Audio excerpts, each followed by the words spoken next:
Assalamualaikum warahmatullahi wabarakatuh. Perkenalkan, saya Rizky Nurul Hidayat dengan NIM 2121010404076. Di sini saya akan mempresentasikan tentang globalisasi dan pendidikan sekolah dalam menjawab era industri 4.0. Yang pertama, globalisasi dan pendidikan. Globalisasi dikenalkan oleh Theodore Levier pada tahun 1985.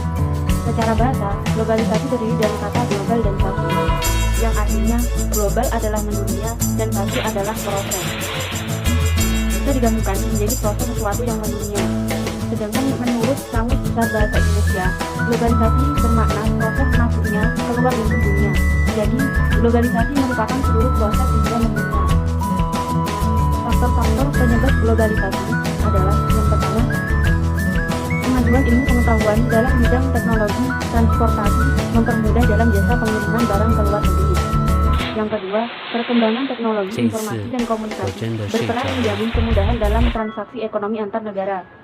Yang ketiga, kerjasama ekonomi internasional memudahkan terjadinya kesepakatan antar negara. Secara fisik, globalisasi ditandai dengan berkembangnya perkotaan yang menjadi bagian dari jaringan kota dunia, sehingga proses dalam pembangunan sebagai proses globalisasi di Indonesia. Di dalam sejarah globalisasi, hubungan interaksi di dunia antara interaksi dan globalisasi sudah terjadi sejak berabad-abad yang lampau. Benih globalisasi telah tumbuh saat manusia mengenal perdagangan antar negara, yaitu kira-kira tahun 1000 Masehi dan 1500 Masehi. Terdapat 5 pengaruh globalisasi di berbagai bidang kehidupan. Yang pertama, pengaruh globalisasi di bidang budaya. Yang kedua, pengaruh globalisasi di bidang ekonomi. Yang ketiga, globalisasi di bidang komunikasi dan informasi. Yang keempat, globalisasi di bidang transportasi. Yang kelima, globalisasi di bidang ilmu pengetahuan dan teknologi.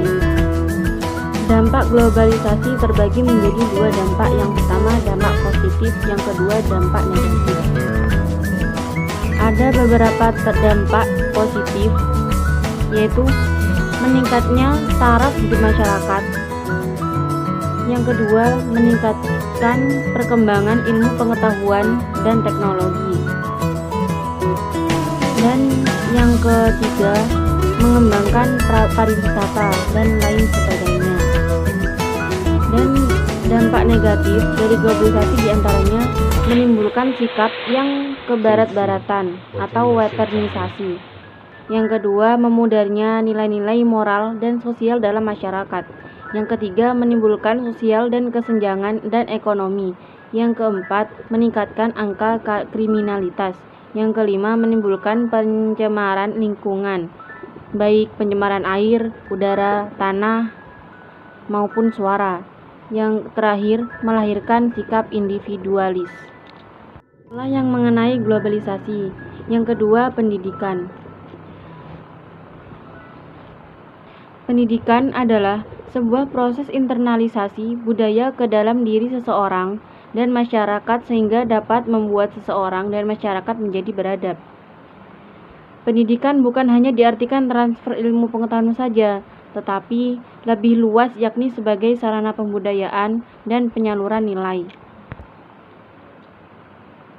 Pendidikan juga merupakan sesuatu usaha yang sadar dan sistematis dalam mengembangkan potensi siswa. Di dalam kajian tentang pemikiran tentang pendidikan, diperlukan dan diketahui 2 istilah yang hampir memiliki kesamaan dan sering digunakan dalam dunia pendidikan, yaitu pedagogi dan pedagogik. Di dalam pengertian yang sederhana dan umum, memiliki arti pendidikan sebagai usaha manusia untuk menumbuhkan dan pengembangan dalam potensi-potensi yang dibawakan, baik jasmani maupun rohani, sesuai dengan nilai-nilai yang ada dalam masyarakat dan kebudayaan. Di dalam pendidikan sendiri memiliki jalur pendidikan yang mana akan mempermudah kita untuk membedakan antara pendidikan luar dan pendidikan dalam, yang mana terbagi menjadi 3 jalur pendidikan yang berperanan dalam pembentukan kualitas sumber daya manusia. Yang pertama, jalur pendidikan formal.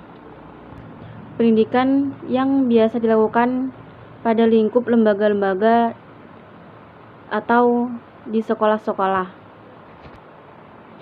Yang kedua, jalur pendidikan non-formal, yang mana pendidikan yang ada di luar sekolah, seperti yang ada pada lingkungan atau masyarakat.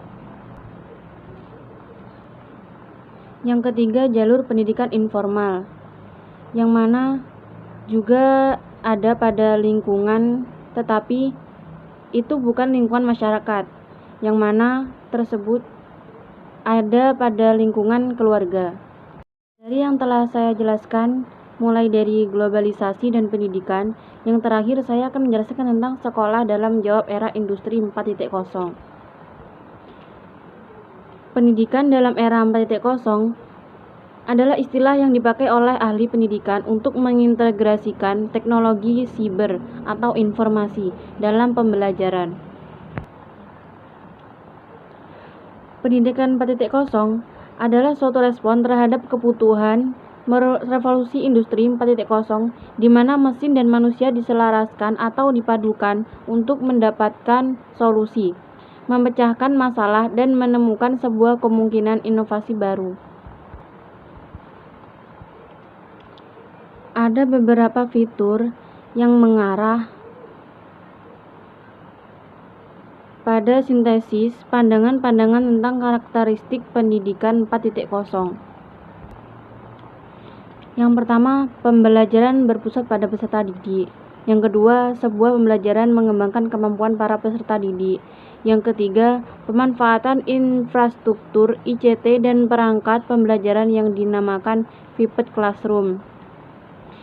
Yang terakhir, menekankan belajar hands-on melalui metode pembelajaran yang dinamakan Flipped Classroom, yang berarti ruang kelas terbalik.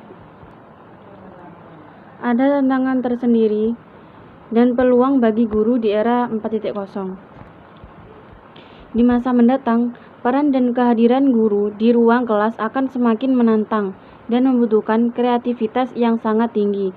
Era industri 4.0 adalah nama tren dari sistem otomatisasi industri, di mana terdapat pertukaran suatu data terkini dalam teknologi pabrik.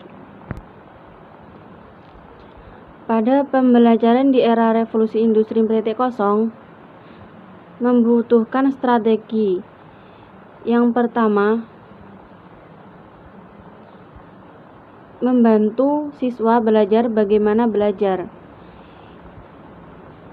Yang kedua, memberikan kesempatan siswa untuk berkembang dan berprestasi.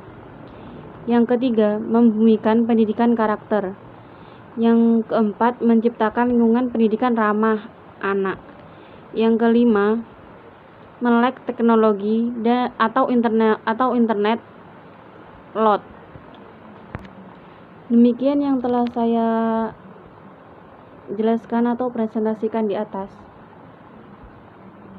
Terima kasih. Wassalamualaikum warahmatullahi wabarakatuh.